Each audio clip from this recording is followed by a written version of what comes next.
My name is Alisha Johnston, and I'm an emergency medicine physician. Before I was injured, I was very healthy, always very physically active, previously served in the military, so exercise was part of my daily life, and things changed drastically after I was injured. I had gone to the gym and I had done an upper body workout. No distinct pain during the workout. I don't recall having an injury at the time that I was working out, but the next morning I woke up with the most severe lancing pain into my shoulder that I had ever experienced. I eventually lost strength in my deltoid and bicep, so my upper arm, I was having trouble using my arm. I couldn't do my own hair, so my 9-year-old daughter was doing my hair for me. I had trouble getting dressed, so she would help pull my shirt over my head for me in the morning. I had initially had the neck pain, but the majority of my pain was actually in my left shoulder down to my mid-upper arm. Living with that pain it's awful. And so I sought Dr. Miller's help. My name is Charles Miller. I'm the Director of Neurotrauma at Chippenham Johnston-Willis. My focus is on minimally invasive spine. We see everything from the low back, minor injuries like compression fractures, through more major injuries like mid-back, high-speed motor vehicle collisions, motorcycle accidents, even to broken necks from falls. Dr. Johnston was a patient of mine that presented in the office. When I saw her, she was quite weak on exam. She had a large herniated disc in her neck. He was very direct and to the point. He said, "Your disc is compressing the nerve. Nerves don't like to be pushed on. You need surgery."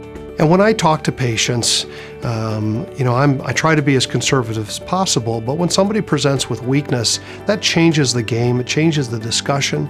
And so we fairly rapidly went to surgery. While I was very scared about having surgery, I knew I was going to be in good hands with him. I had complete confidence in him and his team.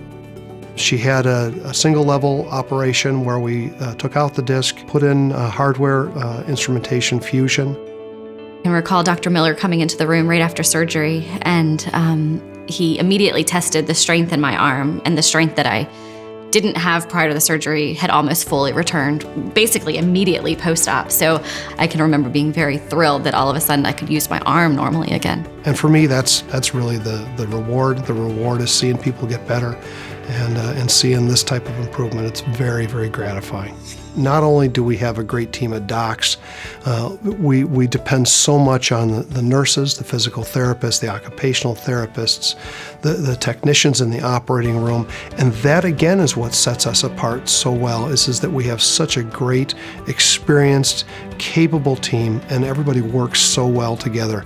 I'm so blessed to be here. Since the surgery, I have done great. I returned to work 2 weeks after the surgery, so 2 Fridays later, I was back in the emergency room, functioning at full capacity again. I did not have to do any physical therapy. 8 weeks later, was back at the gym, and I've been at the gym every day, essentially since the surgery, without pain.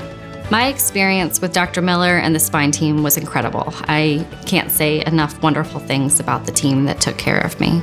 So from his office staff to the operating room team, to the care that I received on the floor at Johnston-Willis was superb. Really, through the surgery, he gave me my life back. Yeah, I couldn't be more thankful.